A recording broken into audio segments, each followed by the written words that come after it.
Hello children, if you kindly turn your PlayStation history books to page 3, we're about to learn all about God of War. Actually, let's just watch the video. Now, before we dive headlong into the hemoglobin-smeared lore of Kratos and his many killings, a quick kudos to whichever design monkey managed to turn this chip-nosed Nancy with the crumbling genitals into this man with a ginger mane and a guy liner. Thankfully, Kratos kicks Ares' ass in the face with a 100-foot sword to become the new God of War because, let's face it, he's way better, and gives hope to bald men everywhere that you can make it to the top as long as you're angry enough. Anyway, I digress. God of War 1 starts, like all the cool games, on a boat and quickly schools us in the way of pasting monsters into mythical sauce by having Kratos smash things to high hell and then fight a Hydra the size of Athens. Chew on that! We then get a first-hand glimpse of how anti-hero Kratos is when he has the chance to save this man from becoming a posthumous bowel movement, but instead chooses to sling him down the Hydra's gullet. Bye! Kratos does have a soft spot though, and it is right there. I'm joking. He also likes talking goddess statues called Athena. Seriously, he's like putty in her hands. Kratos, you must go forth and rip ancient Greece a brand new one. Okay. So, after a blood-soaked 10 hours or so in which we learn how Kratos butchered his family because Ares told him to.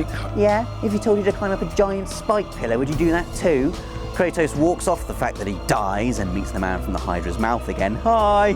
Bye! Pops open Pandora's box, instantly gains about 5 tons and replaces Ares' face with a runway's length of steel.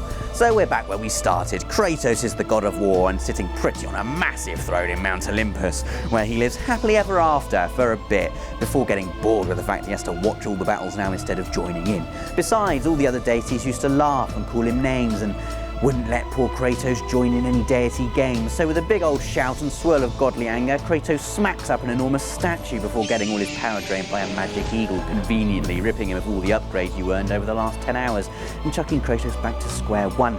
It's like it's the start of a new game or something. Oh wait, it is. It's God of War 2. And it turns out the convenient eagle was in fact Zeus, who wastes no time in showing Kratos he's the meanest mother on the block by running him through with a ruddy great sword. Still, Kratos has been dead before. It's a bit like when you or I get a light sniffle. A bit irritating, but nothing that's going to slow us down too much. And in true form, Kratos soon gets better and finds a flying horse, ideal for showing off the new in-the-sky graphics and for ripping wings off other flying horses. Then God of War 2 does its in the middle of the game bit with a nice level, some cog puzzles, some mountain-sized steeds of time, your basic stuff, until Kratos eventually pings back the clock to when Zeus shivved him in the guts and changes things up by stabbing Athena instead. What an idiot. She also reveals how Zeus is Kratos' dad and how Kronos is his dad, which when you think about the practicalities of it doesn't really make sense. But hey, it's a video game. Flying horse! Now, instead of letting us know what happens next and doing God of War 3, the series goes all paradoxical by doing a tiny little game on PSP called Chains of Olympus that still has action scenes larger than the 100 megaton atomic explosion, like this one where Kratos twats a basilisk in the eye. After sticking it to the Persians, however, Kratos then has to sort out this whole mess with a disappearing son and a nasty bloke called Morpheus. No.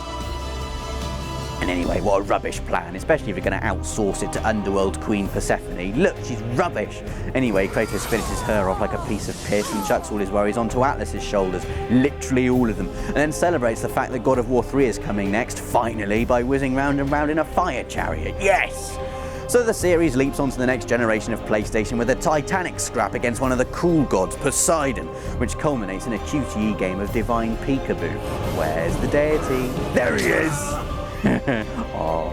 Anyway, this being the start of a new game, Kratos of course dies again and loses all his powers again and strolls out of the underworld unscathed again, except this time he stops off to hamstring Hades once and for all.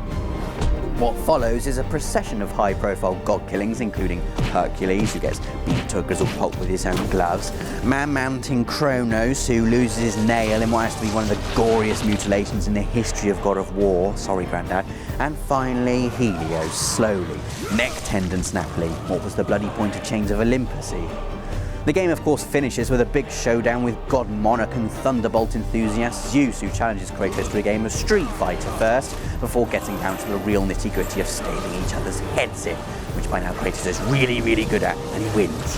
What follows is an enigmatic is he, isn't he sequence in which Kratos sticks himself with the blade of Olympus and Athena storms off in a right old strop, and we're willing to bet all the money that Kratos is very much alive because, as we've seen, it's physically impossible to actually kill the bastard, which would be a great place to end this little sojourn down God of War history lane.